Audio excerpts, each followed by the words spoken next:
Good morning, everybody, and again, thank you for taking the time this morning. So my name is Ben Boswell. I'm the Head of Environment, Climate and Waste at Herefordshire Council. Where we have a tremendous amount of work going on low carbon at the moment, some really strong, ambitious targets on carbon neutrality by 2030, both as an organisation and working with everybody else to achieve that county-wide.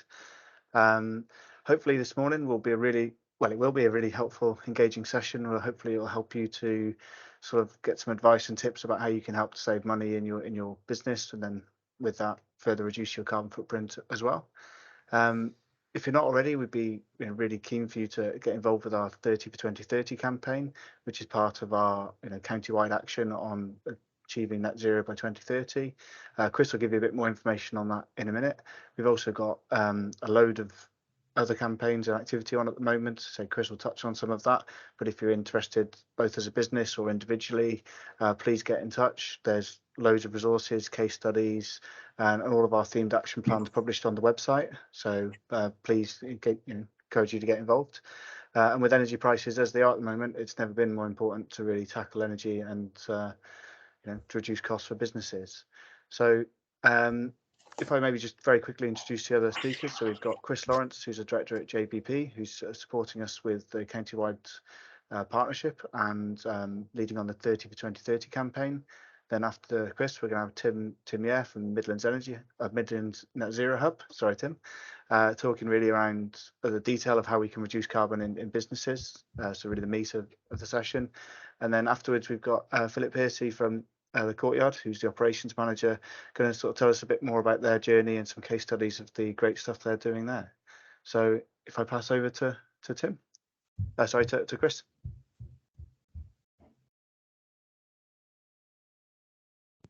Thanks a lot, Ben. As Ben said, Chris Lawrence from JBP. We're running the Greener Footprints campaign for the Herefordshire Climate and Nature Partnership Board. And as part of that campaign, we've developed the 30 for 2030 initiative. Let me just put up a quick slide, actually, whilst bear with me a second. Hopefully everyone can see that. Can everyone see that okay? Yeah. I'll make it a little bit bigger for people. The idea of 30 for 2030 is to put the spotlight on 30 organisations in Herefordshire and to track their journeys to net zero by 2030. And through doing this, the idea is to for them to share their experiences and best practice to inspire other organisations throughout the county to do the same. We're very grateful that we've got the support of the Herefordshire Rural Hub, Visit Herefordshire, and the Herefordshire and Worcestershire Chamber of Commerce. We've got, this was only sort of launched 2 or 3 months ago. We've already got 15 companies signed up, representing a range of industries: sustainable house building, manufacturing, baking, campsites, farming, arts, cycling, and it wouldn't be Herefordshire without a cider business in there either. So a plethora of different companies taking part. One of those members is sustainable house builder Balder Oak. I'm really pleased to see Mary Albright, the creative director from the company, joining us today. The company's based near Leominster and is soon to complete its transition to an electric forklift fleet, a move that saves fuel costs, reduce the company's carbon footprint, and enhance the working environment through eliminating emissions. And it's also already done the same with its company car fleet and runs a low energy workplace. And be good to kind of get you to maybe say a little bit more about that, Mary, later on when we get into the discussion phase. In terms of joining 30 for 2030, all you need to do is complete a very simple form. You can find that at the website that you can see on the screen there, and all you need to do takes about 2 minutes to fill out, provide your contact details, a little bit of background to your organisation, stating why net zero and the accomplishment is important for your organisation, and an impression of where you are so far on your journey. And don't worry, amongst the participants signed up so far, we have those right at the beginning and some further down the road. We do ask participants to sign the Greener Footprints Pledge as part of the initiative, which is again on the Zero Carbon website. And when you go to the Zero Carbon website homepage, there is a landing card on the site that takes you directly to the pledge. And next to the pledge as well, there's the opportunity to download lots of Greener Footprints assets. So you can promote the fact that you're getting involved in the 30 for 2030 campaign. And what we ask participants to do is really share their experiences via social media and other communications mediums that they have. We've got a significant PR drive going on at the moment across the county, and those participants are getting involved in that. We're case studying all of the members of the initiative as well, and they're going up on the Zero Carbon website. So it's a great PR opportunity, great opportunity to tell your customers, suppliers, staff, new recruits that you really care about the environment, and already some of the participants are really leveraging it for positive PR. So if you want to get involved, there's the info@greenerfootprints.co.uk there. Give us make contact with us. We'll send you the form, and hope you get involved. And I hope you get a lot from today's event, which is all about reducing your carbon footprint, which is the spirit of 30 for 2030.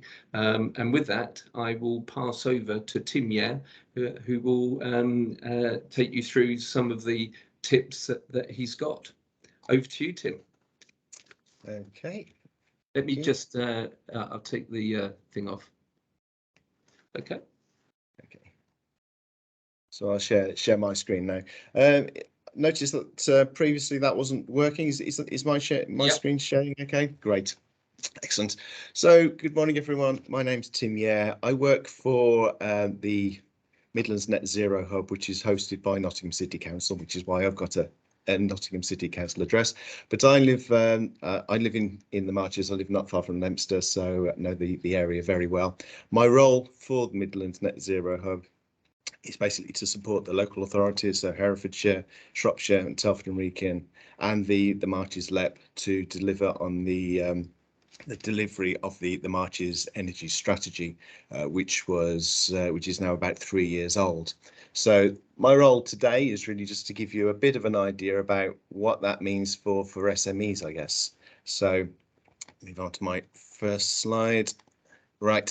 So I think because you're all here, you've all got a pretty good idea of why this is important. It's actually something that small businesses have been engaged in for quite a while already. Around about 50% of small businesses believe the planet is facing a crisis and want to do something about it. 36% of small businesses actually already have a plan to combat climate change, but only 30% of those have actually made changes as a result of that plan. And that's primarily because a lot of people don't really know how to go about it, how to measure the impact that their decisions are having, etc. So I think it's important, and this is one of the great things behind the 30 for 2030 is making that commitment is really a very first step on this journey to combating climate change. But why do that in the first place? Well, there's numerous reasons really. First is to improve efficiency by taking account of changing in energy prices, etc., and actually making your business more efficient, you can reduce your costs by managing resources more efficiently, and you can take further steps today that will benefit your businesses now and in the future. And that way you're also managing business risk and making your business more resilient to future changes, which we are undoubtedly going to be seeing. In doing so, you'll also manage to gain a bit of a competitive advantage. There is a bit of a fight amongst all levels of businesses really to show how they are wanting to push the climate agenda. And that's been seen in the last day or so with some of the big businesses really wanting to make sure the government continues with its net zero drive amongst the slight changes at the top of government that are happening. We really need to make sure that that net zero thing continues on, and business really wants to see that. Also, it does actually, it's also going to have a big impact on how you can get future funding. There is going to be access to capital only really available to companies who made this sort of commitment. And it enables you to grow your business and your brand as part of a like-minded network of companies. And that's, again, a little bit about what 30 for 2030 actually will do. You're going to be able to demonstrate what is possible, what isn't possible, and how you can do things better together. So that making the commitment is a really very important first step. But then there are other steps that we need to make sure that we've actually know where we're really at. So what is your actual baseline?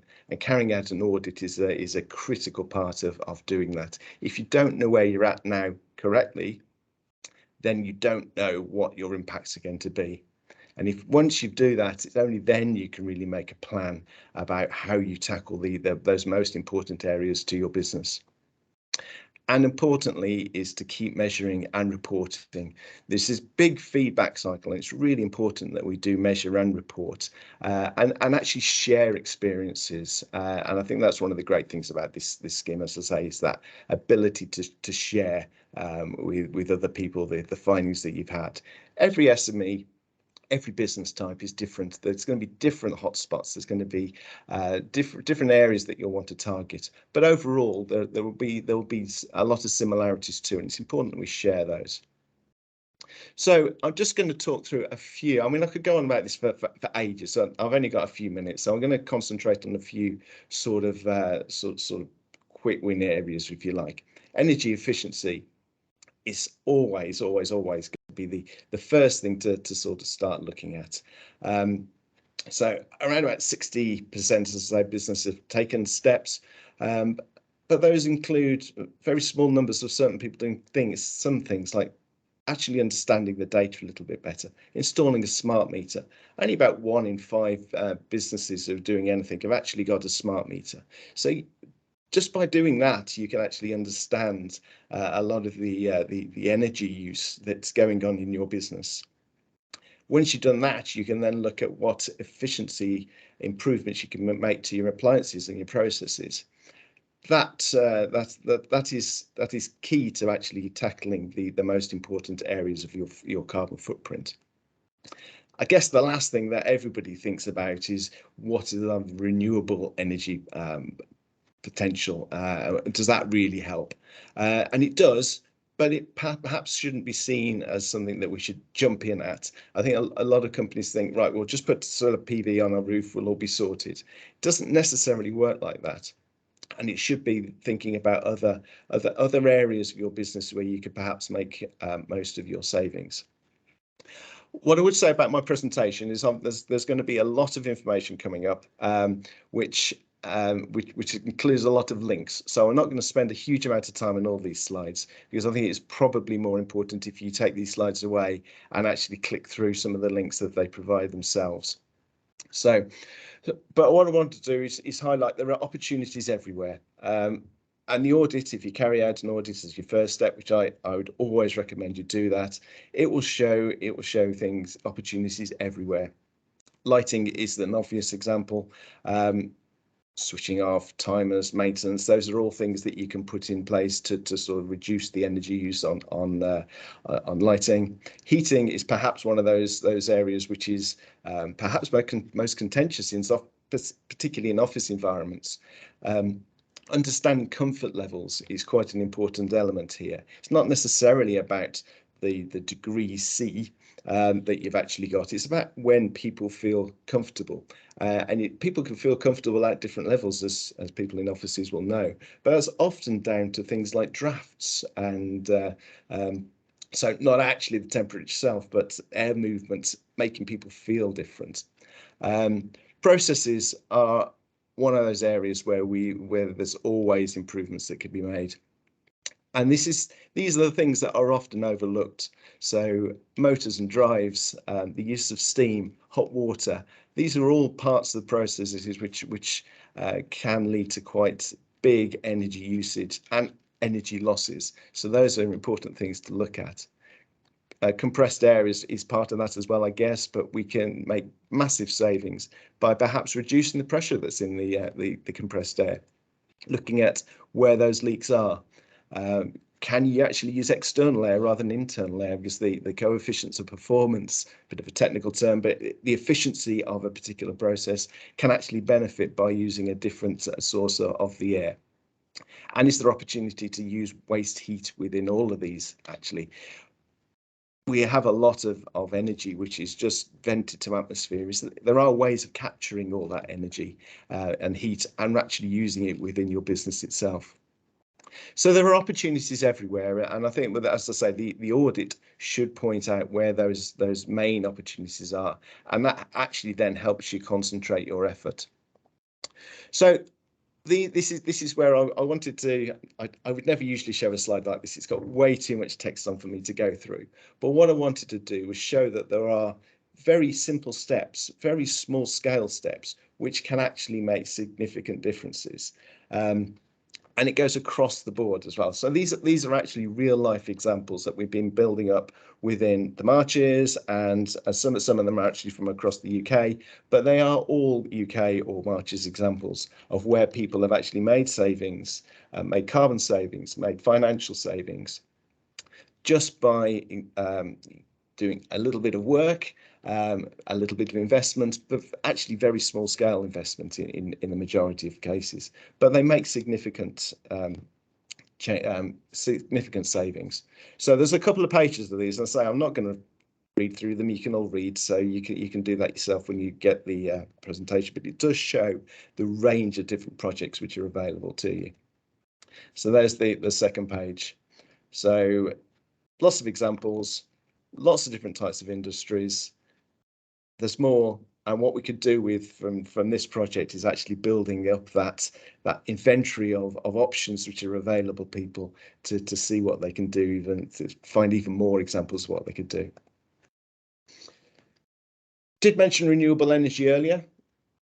It is one of the ways that one of the things we would probably encourage people to look at. I mean, there's a lot of strain on the current network of energy providers within the marches, which is one of the big issues that we're trying to work out, if there's a strategic way we can work with Western Power Distribution and Scottish Power in sort of north of Shropshire to actually enable us to put more renewable energy onto the system, because our system is built as looking for a top-down system. It doesn't always allow us to add in as much as we would like at the local level. There are technical constraints around that. I'm just going to briefly mention the Marches Renewable Energy Project. That was run by Herefordshire Council very, very successfully across the marches over the last year or so. Unfortunately, it's now ended, but what it has done is produce a range of different case studies, and that hyperlink there will take you through to a page on Herefordshire Council's website, which does show you the range of projects which are carried out under MARI. Again, it might give you some more hints, some more tips, ideas about what things cost in terms of renewable energy and what you can expect to get from that. In terms of energy itself, there are different ways of going about this nowadays. The first step is usually to look at self-generation, so putting your PV panels on your roof. But there may be other options available to you. You can actually purchase your renewable energy from your current supplier. sometimes comes with a premium. At the moment, it's a bit you're unlikely to get it cheaper than your current electricity supply, so it's doubtful whether that's really a suitable thing to go down the line of at the moment. But there are other ways of looking at it. There are third-party broker systems to access renewable energy, and you can also join initiatives that help SMEs group together to access renewable energy. So there are options, and newer options are coming online all the time to help SMEs develop their renewable energy portfolio. So there is also a whole range of different level supports that are available to you. This is always changing, so these lists are updated all the time. So at the moment, the Marches LEP and the Growth Hub website now has got the government's tracker on that website, which is specifically there to look at legislation, hints and tips, and future funding streams which are coming through from government. So that's a new thing that we've put onto the LEP website, or the Growth Hub website. So that's something to keep you in the loop, and you can get that from the bottom but one link there as well. Would say that the government has also got its Business Climate Hub, which has got a range of tools which are also available for you, which isn't on that list, but I'll add that to the chat as yet another thing to look for.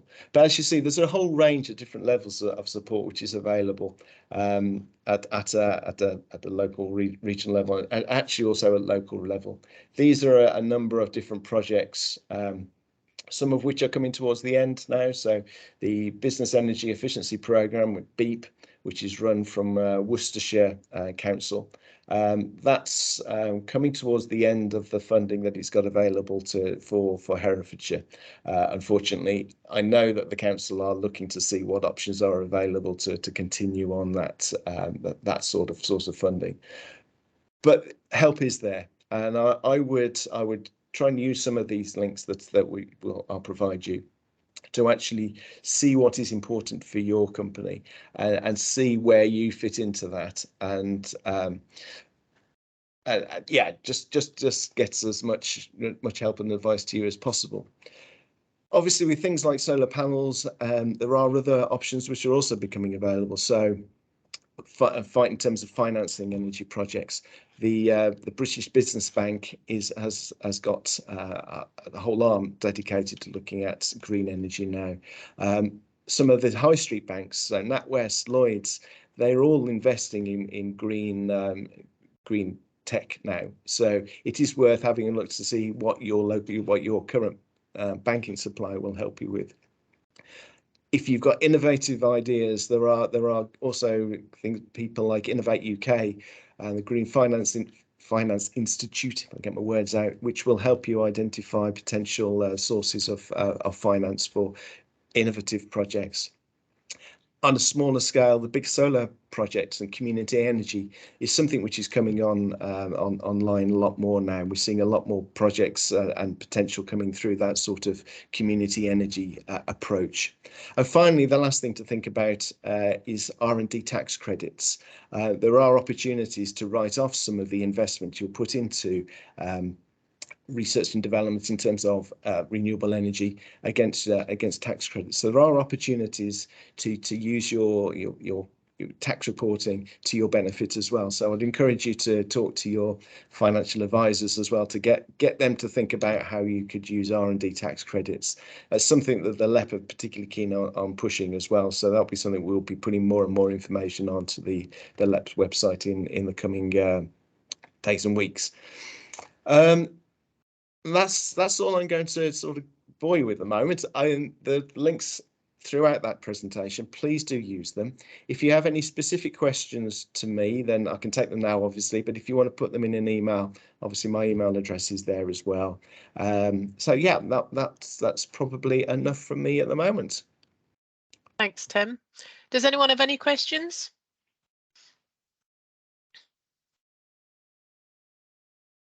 Or there's a lot to think about, and you might want to email Tim later. If anyone has any questions, either put your hand up in the icon or just chip straight in. No? Okay, so we're going to go on to Philip now, operations manager from the Courtyard, who's going to talk us through his experience of reducing their carbon footprint.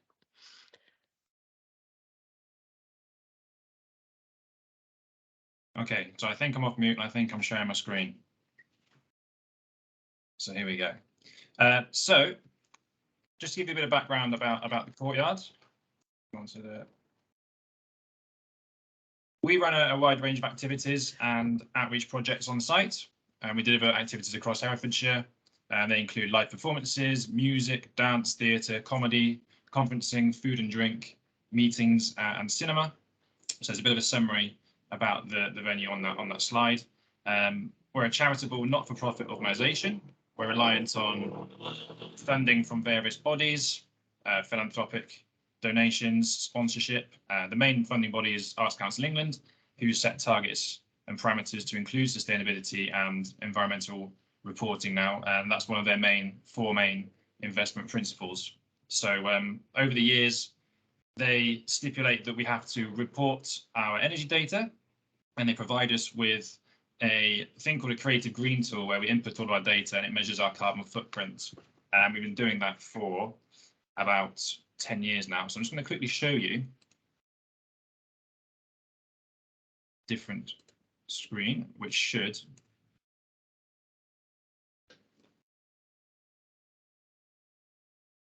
show this. So here we go. These are all of our carbon footprints that we've submitted since 2010, 2011. Back then it was quite primitive. It was mainly just based on energy. You can see just going down the years that it starts to increase. That's as they start to look at different parameters. In particular, for us was audience travel to the venue. And you can go down and you can see that we've started getting quite a good measure of it in 2016, 17, around 800 tons of CO2. And then we've started to gradually bring that down with projects similar to what Tim's mentioned. We've added some PV on the roof to reduce energy emissions, and we've also converted as much as we can to LED lighting on site. So I'm just going to dive into the results for this year. We're still not operating, or we haven't for the last financial year, been at full capacity since COVID. So that's probably why we've had some nice reductions this year. But just go into those results there. So you can deep dive into them. And this is all the data that I end up sending over to Laura at Herefordshire Council as well. So we're looking at the unit data for all our energy here. You can see how it's all broken down. You can also see how they convert that into emissions. They'll take into account all of the consumption data, but also who our suppliers are, what tariffs we're using. We can't afford a green tariff at the moment. Obviously, that would solve a lot of our problems. So hopefully we'll shoot for that in the future. We also look at, as well as energy, we go and look at water. We look at our waste, and we look at various forms of travel. We're trying to get a grip of audience travel at the moment because it's very difficult to measure those outcomes. This data also gives us really useful benchmarks of how we're performing in the industry. So if we just have a look at those, you can actually see that the venue with the data that we're submitting is actually performing better than other venues that we can see at the moment. So predominantly, our carbon footprint is made up of, let's go to home here, audience travel. There you can see there, so you've got 70% audience travel and energy, 30%. So they give us a very useful breakdown of where we can actually look to make our savings, and we can use this alongside our audit that we've got from Herefordshire Council as well to look at where we can make these different savings. I'm just going to come back to this later. I'll just go back to the PowerPoint quickly.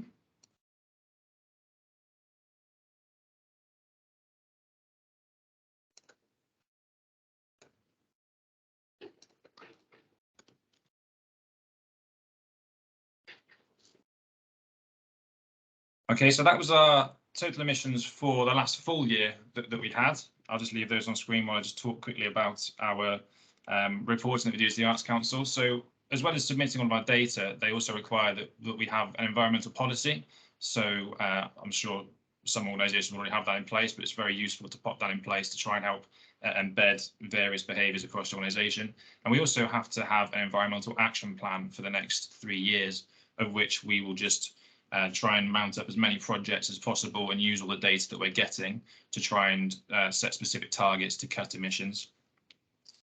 There's lots of useful tools specific to the industry. I'm hopeful hopefully there'll be a bit of transferable ideas on this as well. There's a thing called the Theatre Green Book, and basically they lay out a load of industry-specific examples of how you can save on your carbon footprint, on your energy emissions. So this is how you can manage the building. So there's lots of different stuff there, similar to what Tim was talking about with you're looking at your PVs on the roof and energy, that sort of thing. We recently added some more solar to the roof as part of the March's Renewable Energy project, and that started with a conversation with Richard in 2018. So that's taken 4 years, but it's, I'm really grateful for that. Thank you very much, Richard, and Danny as well, who's really supportive on that all the way through. And we managed to match fund that with the Theatres Trust, so we actually didn't pay a penny as a charity towards any of that project. In the last 2 months, it's already saved 2.5 tons of CO2. Just for those extra 32 kilowatts on the roof, and it's also saved £2,500 of cost for the energy, so that's really good. Other things that we look at doing, we look at LED conversions. We're trying to convert our show light into LED now. I'm going to show you our energy use very, very quickly. So what we can do with the data that we get from our energy provider.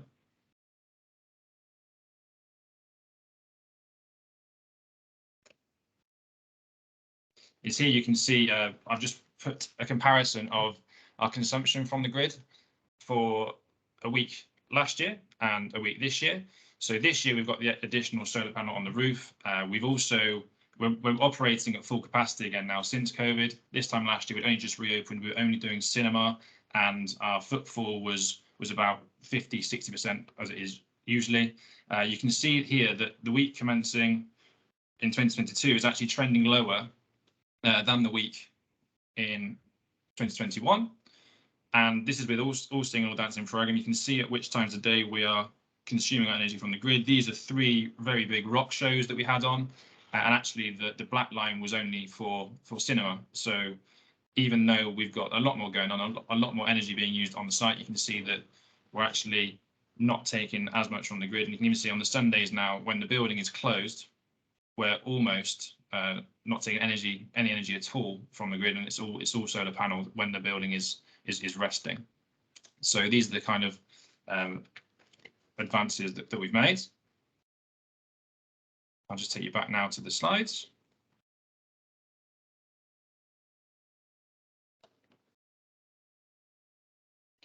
Okay, so there's some examples of what you can do to manage the building there.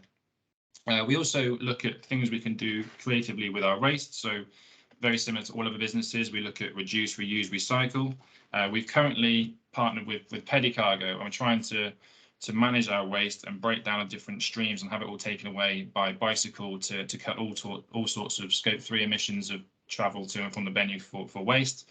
And having our waste completely taken by bicycle will be the long-term aim, but it's obviously very difficult when you've got 330,000 visitors a year to try and put the right bin infrastructure in place to enable customers to break down their waste. So it's all very much about trying to use reusable cups that won't go in the waste, and looking at how we can have our customers use ice creams and compostable tubs and things like that. So these are all of our long-term goals there. Travel and transportation. So this is, being a rural arts centre, is obviously what's making up most of our carbon footprint. We are on a pilot programme with the Arts Council to try and look into this, and we're trying to introduce lots of different ways to combat this by partnering with Beryl Bike, making sure we've got lots of cycle facilities on site. I'm being mentored at the moment by a guy called Richard Dilks at Como, and he works directly with the Department for Transport and advises them and works alongside them. So if anybody wants to, from the council, wants to have a chat with him, he's offered his services for a chat as well. And we're basically trying to work out ways in which we can weaponize travel to the venue and incentivize some sort of sustainable transport. So we're looking at partnering with a company called The Good Journey, who specialize in places like the National Trust or other art centres where you can get cheaper tickets or cheaper admittance by travelling sustainably to the venue, and it's almost taxing the externality of using other transport that's not public transport to get to the venue. And we want to look at installing lots of EV infrastructure. So recently we've had surveys from EV Solutions and Rolec, which just came through yesterday. And then we'll try and line up that project and see if we can try and get funding for that with help from the folks at the council or anyone who wants to help with that. And then this is probably transferable to any business. You're looking at how you can reduce carbon emissions from contracts and procurement. So you're looking at your scope 3 emissions through suppliers, making sure that your contracts and your deliveries are limited as much as possible, and you're looking at sustainability throughout supply chains and things like that. But like Tim said earlier, there's lots to be done with scope 1 emissions, such as your energy, and just by getting audit the building in the first instance. But this is just something that we're required to look at, and that all of the tools and resources try and get you thinking about for future. And then moving on, in terms of our action plan, we want to try and embed sustainability principles throughout the organisation. So we want to come up with a carbon literacy training scheme, which we'll roll out on site and try and become a carbon literate organisation. So all of our employees can then apply that knowledge and that skill to what they do. Like most other organisations, we've got lots of different things going on in a small, medium enterprise with lots of different specialist areas. So rather than just have one sustainability officer, it's better to try and spread those out across the organisation. We have an environmental group that meets every quarter, and we try and look at how we're proceeding with these projects, and we try and target different funding to help us move forward. But I think in order to get anywhere with that, I think all organisations are going to either have to have a carbon literacy trained officer or become fully carbon literate to help them make those advances. And so hopefully we'll be able to crack on with all those different projects, and hopefully that's been interesting to some of you, and you'll be able to get some ideas from the example of the case study. Thanks, Philip. Lots to take in there. Has anyone got any questions on that, either for Philip or any for Tim?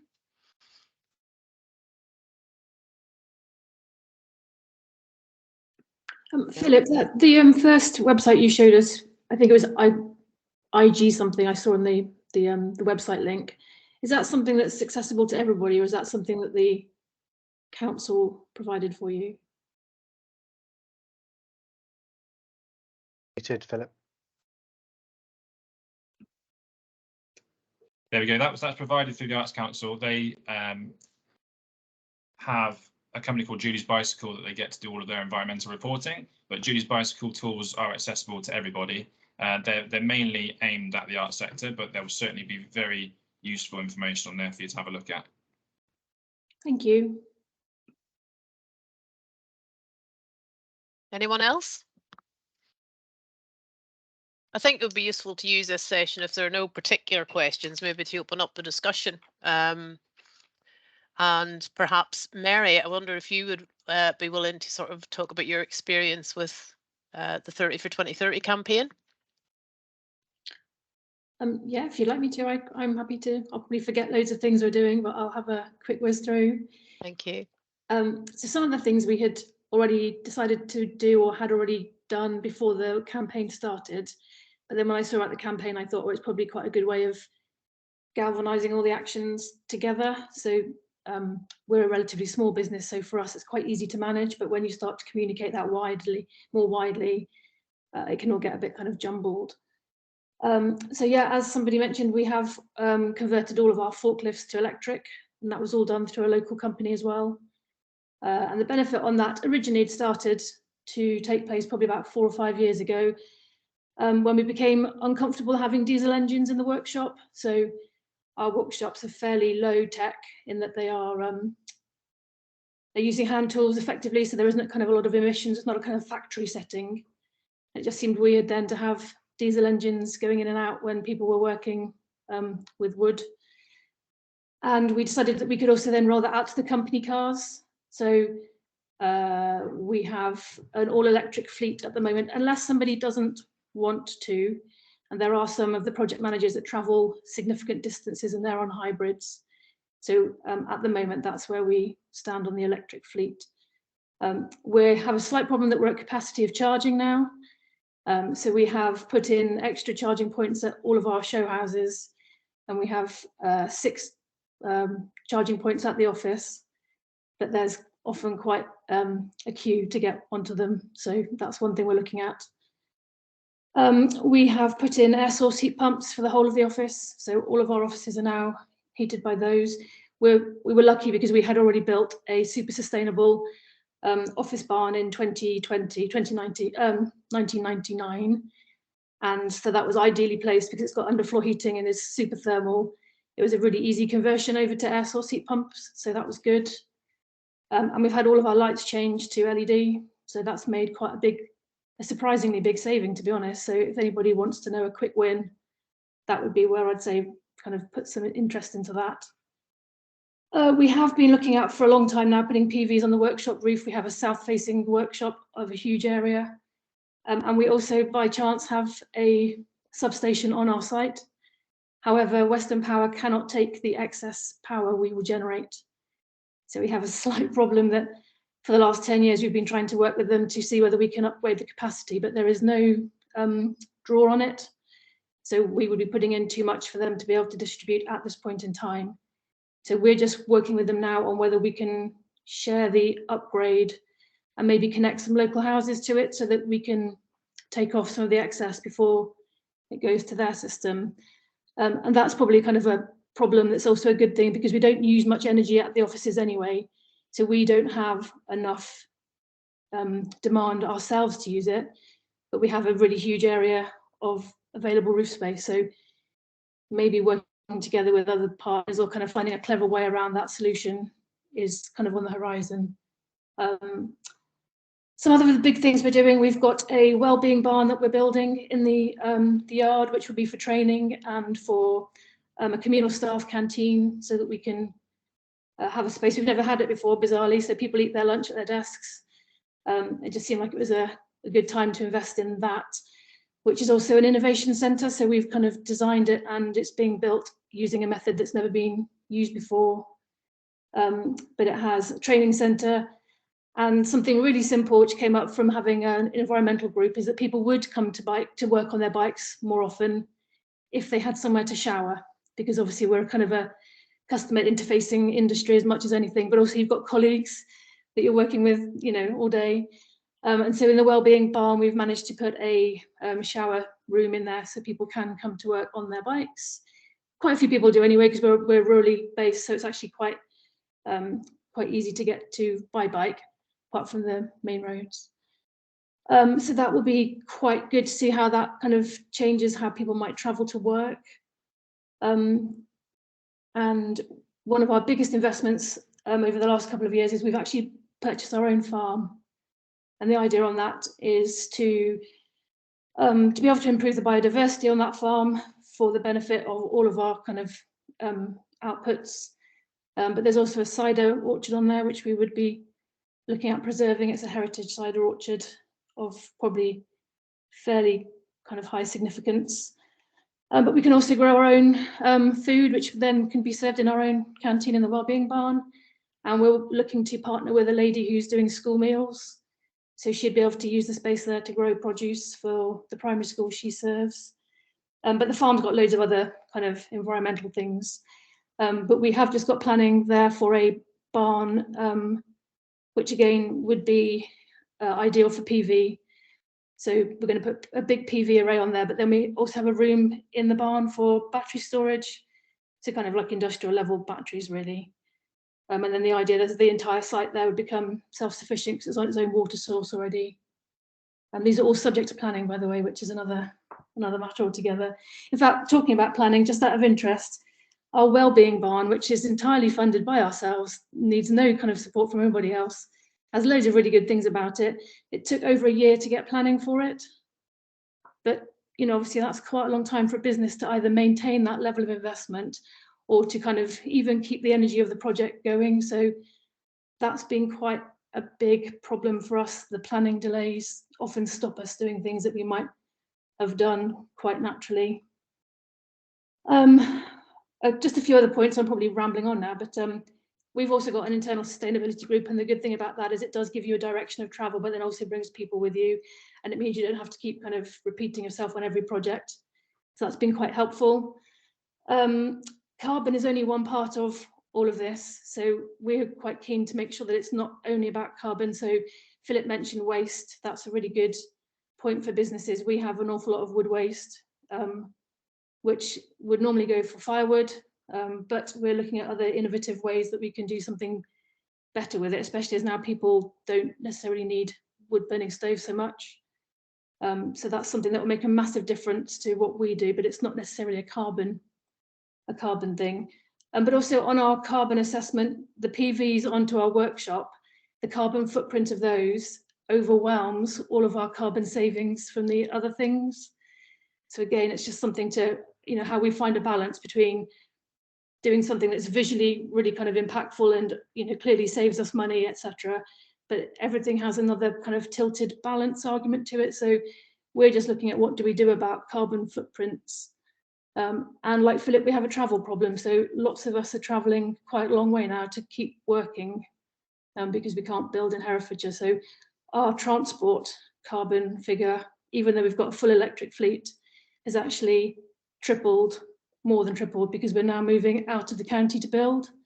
So again, that's something that's really difficult. And one way we can fix that is by procuring the items we're building with. For example, in Sussex, we could buy everything in Sussex. Now that's a really big shift from where we are now, where we buy everything in Herefordshire. So again, these kind of arguments are quite complicated to know what's best to do long term. But I think those are the big things we've done. We've done little things like the cleaning products, those have all swapped over. We now get our loo roll delivered from a company that's more sustainable.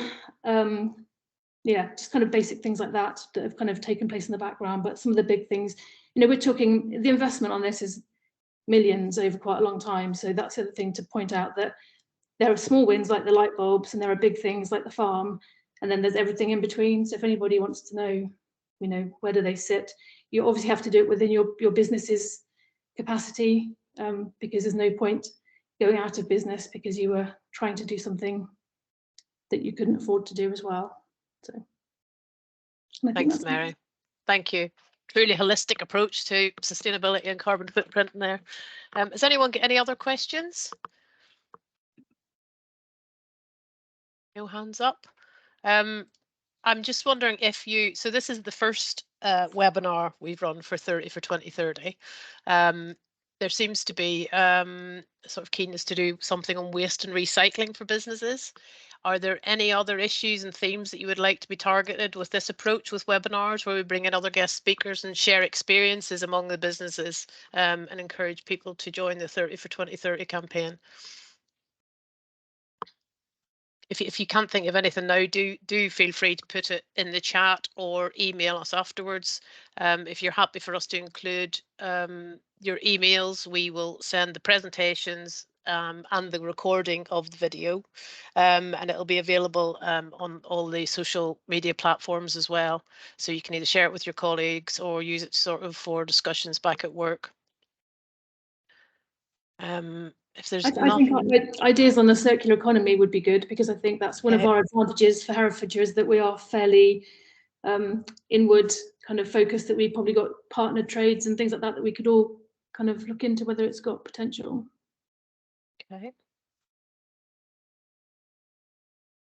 Yeah, I've just put it in chat actually as well. Transport's been mentioned a few times, I think, both from Philip and Mary. So I don't know if that might be another topic to consider as well, or waste. I think that came up a couple of times. But sorry, yeah, don't let me dictate the agenda. It's more like if it's what would be helpful for us to support you with, really. That was just a couple of suggestions. Christine, do you have a suggestion? Yeah, you talked about balancing the national grid and how that all works. I'd really appreciate a session on that, because I naively thought it would all fit in, and one of the things we were looking at is getting a rapid charger on site to support the tourism economy locally for visitors' cars. But you need 3-phase electricity, and it's not in the area, and it's unlikely that they want to provide that service if we were to pick up that bill. Unlikely that we can afford to pick up the bill as it is at the moment, but I've got a massive gap in knowledge and how that could be and how that could look like going forward. And it was interesting that Mary said, you know, we've got a mass amount of power, but we can't put it in the grid. And so a better understanding, I think, of how that could be used across the county or understood would be great. There isn't an easy answer to that, Christine. I guess if we can try to link up more demand with generation at a local level, and we can start to do things behind the meter, as it were, then that's the opportunity to develop more renewables in the county if we can do that. But you need, I mean, that's the problem with just what saying, oh, let's just put megawatt of solar or wind turbines or whatever it might be. You can do that, but the grid just isn't built to take it. So, but if the demand was there, if we got some big users of energy, and we can link them together with power purchase agreements, so you can actually set your own charging rates for the electricity as well, you can actually make it work. But you need to have that sort of cooperation between generators and users to do that.